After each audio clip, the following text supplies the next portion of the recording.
जैदी साहब बहुत शुक्रिया आपका सर, आप हमेशा टाइम निकालते हैं, हालांकि मेरा ख्याल है बिजी थे, आपको डिनर पे थे। सर हम तो कर रहे थे कि आपको याद होगा सबसे पहली खबर ये आपने ही ब्रेक की थी, मुझे याद पड़ता है काश वासी साहब के शो में कि कोई मीटिंग्स हो रही हैं, मुलाकातें हो रही हैं और कोई निगरान सेटअप टाइप की कोई चीज़ बन रही है। हम तो कर रहे थे आपका नाम भी जो निगरान कैबिनेट वगैरह बनेगी उसमें शामिल होगा। कोई आपको अप्रोच एक्सेस किया गया है, कोई आप भी आ रहे हैं कैबिनेट में या नहीं आ रहे सर? देखिए, पहली बात तो खुलासा साहब, थैंक यू वेरी मच, मुझे आपने कॉल किया। सर खुलासा साहब, क्योंकि मेरी जो फैमिली है उसकी सिचुएशन ऐसी है कि मैं कराची नहीं छोड़ सकता बिकॉज ऑफ माई मदर। तो मैं कैबिनेट में नहीं आ रहा। मुझसे कुछ लोगों ने रास्ता जरूर किया था, मगर मैं कैबिनेट में नहीं आ रहा। मैं बाहर से बैठ के मदद करने के लिए तैयार हूँ। तो आपको किस ये सलाट की सर ऑफर की गई थी कि किस पोजीशन पे आपको कहा गया कि आप आएं और प्लीज अपना रोल प्ले करें? मुझे मुझे इनडायरेक्टली कहा गया था कि आप minister for state for revenue के लिए हम सोच रहे हैं। जी। तो आपकी मतलब फैमिली, आपकी फैमिली जो इश्यूज थे उसकी वजह से आपने डिक्लाइन किया, मुझे माजरत की। 91 ईयर की एज की है। मैं लास्ट टाइम आया था, मैं उनको साथ इस्लामाबाद ले आया था। जी तो सर। अब वो इनकी इस तरह हालात नहीं है कि मैं उनको इस्लामाबाद लाऊं। तो मैं उनको छोड़ना नहीं चाहता, तो मैं इसलिए नहीं आना चाहता। और मुझे ये पता नहीं है खुलासा साहब, अगर 3 महीने का छेद होता तो शायद मैं आ भी जाता। मुझे तो थोड़ा सा लंबा लग रहा है ये। तो आपको क्या लग रहा है ये लंबा चलेगा ये सिलसिला निगरान हुकूमत का सर? देखिए खुलासा साहब, मैं बिल्कुल साफ बात कर रहा हूँ। अगर ये लंबा नहीं भी है तो मेरी ये ख्वाहिश है एज पाकिस्तानी कि ये लंबा चले। उसकी वजह ये है कि जो बुनियादी फैसले या बुनियादी सख्ती से फैसले या इंडिविजुअल फैसले करने हैं, अगर वो फैसले एक गैर सियासी गवर्नमेंट करके चली जाए और उसको इम्प्लीमेंट करके चली जाए तो आने वाली सियासी गवर्नमेंटों के लिए ये बेहतर होगा। मगर अगर इन्होंने इन्होंने सिर्फ अपना टाइम ही पूरा करना है और ये सिलसिला पहली गवर्नमेंटें चलती रहती हैं ऐसे ही चलाना है, फिर इनको 3 महीने में इलेक्शन करके पार्टी हो जाना चाहिए। मगर अगर इन्होंने कोई इम्प्लीमेंटेशन करनी है तो मैं एक और आखिरी बात करना चाहता हूँ कि इन्होंने इम्प्लीमेंटेशन करने के लिए इनको आर्मी के साथ बैठ के कोऑर्डिनेट करना पड़ेगा। और जहाँ पे प्रॉब्लम आती है वहाँ स्टेबिलिटी की सपोर्ट लेने के साथ करें, क्योंकि इनके पास ना कोई बैगेज है, ना इनकी कोई पॉलिटिकल कंपल्शन है। आपने इतने सारे, मेरा ख्याल है आप पहले थे विसल ब्लोअर थे जो ये कह रहे थे चीज़ें, ये कि पाकिस्तान को इकोनॉमिक इश्यूज की उस वक्त की बातें कह रहे थे, कोई मानते नहीं था। आप पे तनकीद भी हुई, बड़े लोगों ने आपको वो बैशिंग भी की, लेकिन आपने हमेशा सच बोला। जो बात थी खरी आपने डट के की, चैनल्स पे भी की, दीगर इश्यूज पे खुद भी जो आपने लिखा भी सही, बोला भी सही। आपको क्या लगता है कि ये जो आ रहे हैं निगरान आ रहे हैं, जितने सारे मसाइल इकट्ठे हो चुके हैं, इनमें कैपेसिटी है कि ये इनको 6 महीनों में, या जैसे आप कह रहे हैं 3 महीनों में नहीं कर सकते, कर सकेंगे?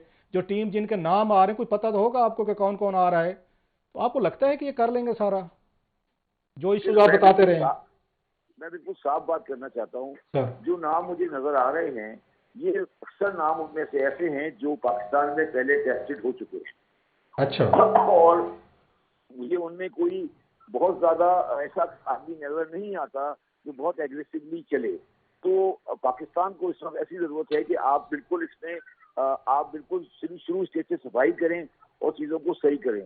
तो मेरी तो ख्वाहिश ये होगी कि एक यंगर कैबिनेट, नए चेहरे जो पाकिस्तान में कभी टेस्ट नहीं हुए वो आए, जिनका कोई बैगेज नहीं हो, और वो पाकिस्तान को एक नई सिम दें।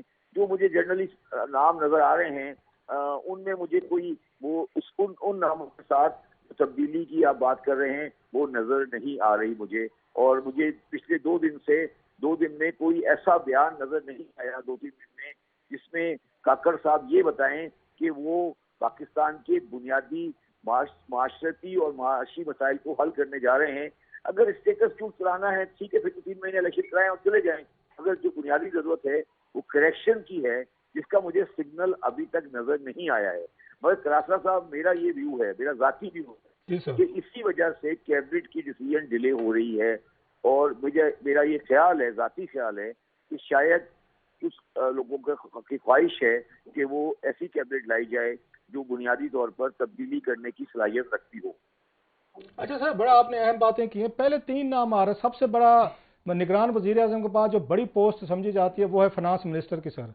ये पहले जी नाम आया हफीज शेख साहब का कि शायद वो आ रहे हैं, कि आईएमएफ की उनको बैकिंग है। फिर उनका ان کا یہ آ گیا الانا صاحب کا، ان کا نام آنا شروع ہو گیا جو حبیب بینک کے ہیں کہ وہ آ رہے ہیں. اب نیا نام جو ہے شمشاد اختر صاحبہ ہے جو گورنر اسٹیٹ بینک رہی ہیں، ان کا نام آ رہا ہے کہ وہ فائنل ہو گئی ہیں. اب ان تینوں ناموں میں سے آپ کو پک کرنا ہو تو کس کو پک کریں گے؟ کیونکہ آپ کو بہت سارا تجربہ ہے سر پورا فائنینشیل سیکٹر کو. دیکھیے، میں اگر ان تینوں ناموں کی بات کریں گے تو میں اس میں سلطان الانا صاحب کو سجیسٹ کروں گا، اس لیے کہ سلطان الانا صاحب پہلے کبھی منسٹری میں نہیں رہے، وہ ان کے پاس کوئی پاس کا کوئی ایکسپوجر اسٹیٹس کیوں نہیں ہے، اور مگر سلطان الانا صاحب اگر آتے ہیں ان تینوں ناموں میں تو ان کو یہ چاہیے کہ وہ بالکل کسی پولیٹیکل کمپلشن کے کو چھوڑتے ہوئے دو چار چیزیں ایسی کر کے جائیں. فار ایگزامپل، اگر وہ آتے ہیں وہ 3 مہینے کے اندر اندر اسٹیل مل کو پرائز کریں، ختم، نو کوشچن. پی آئی اے پرائز، نو کوشچن. آپ نے آئی پی پی کا سیٹلمنٹ، نو کوشچن. یہ وہ چیزیں ہیں. ایس آئی ایف سی جو بیچتا ہے فیصلہ کریں. اگر یہ اس طرح کے کام نہیں کرتے تو پھر کوئی فائدہ نہیں ہے. اگر آپ نے وہی لمبے لمبے قصوں میں چیزیں ڈالنا ہے تو میں ان تینوں ناموں میں میرا پریفرنس جو ہوگا وہ سلطان الانا ہوگا. اچھا سر، یہ بڑا ہم نے ماضی میں دیکھے بڑی تنقید ہوتی تھی یوزلی بینکرز پہ. وہ کہتے ہیں بینکرز کو کیا پتہ ہوتا ہے اکانومی کیا ہوتی ہے، اس نے پیسے گننے ہیں، ڈپازٹ گرنا ہے، اس نے کسی کو لون لینا ہے.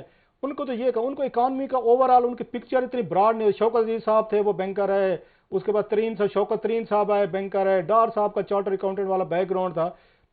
سو کہا جاتا ہے کہ پاکستان کو اب تک جینوئن کوئی اکنامک کوئی ایکسپرٹ اکنامک وہ نہیں ملا وزیر خزانہ. سر میں آپ کو جواب دیتا ہوں اس بات کا. بالکل آپ نے صحیح کہا کہ کسی ملک کا وزیر خزانہ جو ہونا چاہیے وہ ایک اکنامسٹ کو ہونا چاہیے، ایک بینکر کو نہیں ہونا چاہیے جی. کسی چارٹرڈ اکاؤنٹنٹ کو وزیر خزانہ نہیں ہونا چاہیے. مگر وہ آپ اس وقت کی بات کر رہے ہیں جب جیب میں پیسہ ہو اور آپ کی کیش بک میں پیسہ ہو. اس وقت ہمارا جو وزیر خزانہ ہوتا ہے وزیر خزانہ نہیں ہوتا، بلکہ وہ پاکستان کا چیف کیشیئر ہوتا ہے. وہ آدمی ہوتا ہے جس کو آئی ایم ایف لون دینے کے لیے تیار ہوتی ہے. اکنامک پالیسی یا اکنامک کی جو سیٹلمنٹ ہے اس سے پاکستان بہت دور ہے. ابھی آپ ایمرجنسی میں بیٹھے ہیں.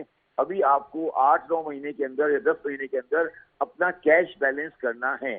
مگر میں آپ کی بات سے 100% ایگری کرتا ہوں کہ اگلے کام میں یا جب بھی پاکستان میں تھوڑی اسٹیبلٹی آ جائے تو وزیر خزانہ کی پوسٹ جو ہے وہ کسی معیشت دان کے پاس ہونی چاہیے. مگر میں صاحب آپ کو ایک اور بات کہتا ہوں. انڈیا کی معیشت کو منموہن سنگھ نے صحیح نہیں کیا تھا.